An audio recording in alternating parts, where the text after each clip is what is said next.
Hey guys, how's it going? OG Kish back with another video. Today, I'm going to be breaking down the Vicente Luque vs. Mike Perry fight. A lot of people were saying Mike Perry got robbed, and I just finished up the first round, and I would like to say that Mike Perry did have a very, very dominant first round. The only thing that I would say affected him was the fact that he got cut twice. Now, that really doesn't mean anything, obviously, when it comes to the overall fight, because you can get cut and still be dominant position or absolutely dominating the fight, landing more shots, right? It could just take one shot, one lucky shot to scrape the top near your eye, just on the eyelid or around your eyebrow, just around that area where there's just basically bone, very thin skin and bone.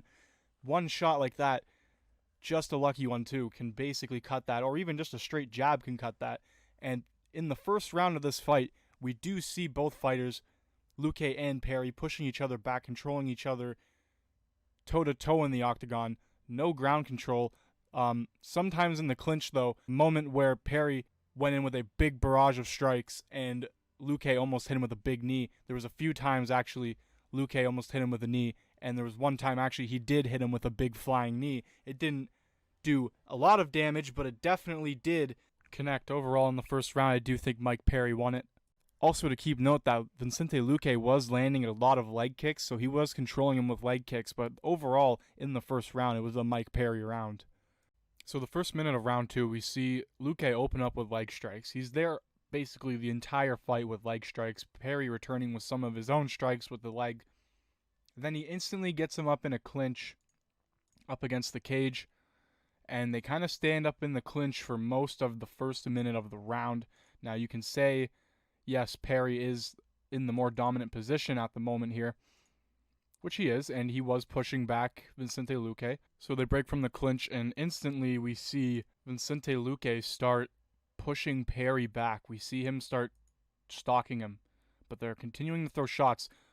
Perry throws 2 really big shots and continues to throw big shots, but every shot that he throws, Luque has an answer to. Now, that's a problem. Sure, he's throwing really big, significant strikes, but Luque is also throwing strikes whenever he's coming in with momentum, so they're equaling out as big shots from both sides. Now, close to the 2-minute mark, Perry opens up with a massive combination, sending Luque directly back to the cage. Right after the barrage, Perry goes for a flying knee but misses. And now we see Luque kind of come out at the end of the round here. He's now starting to throw more significant combinations than Perry is.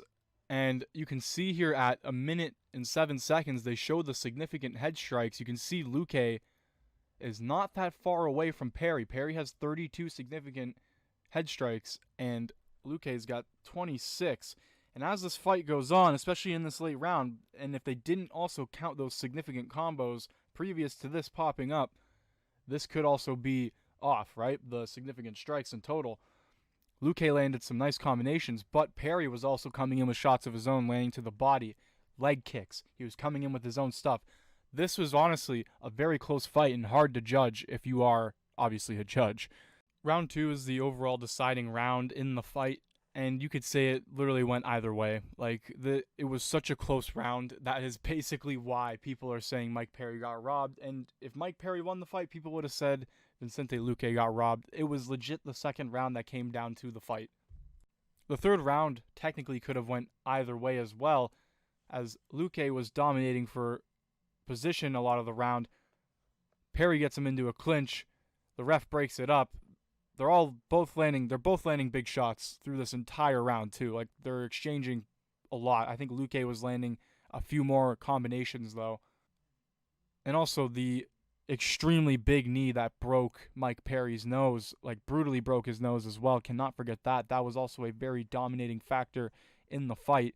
In conclusion, Mike Perry got the first round. The second round legit went either way, and Luque got the third. Mike Perry overall, I think, landed more strikes.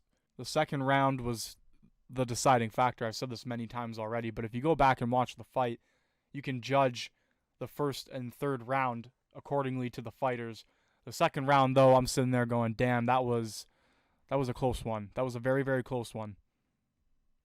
And some people might disagree and say the third round was the closest round out of all of them. I do think the second round was, but I don't know. Tell me what you guys think down in the comment section below. Tell me if you guys think Mike Perry got robbed, and I'll see you guys in the next video.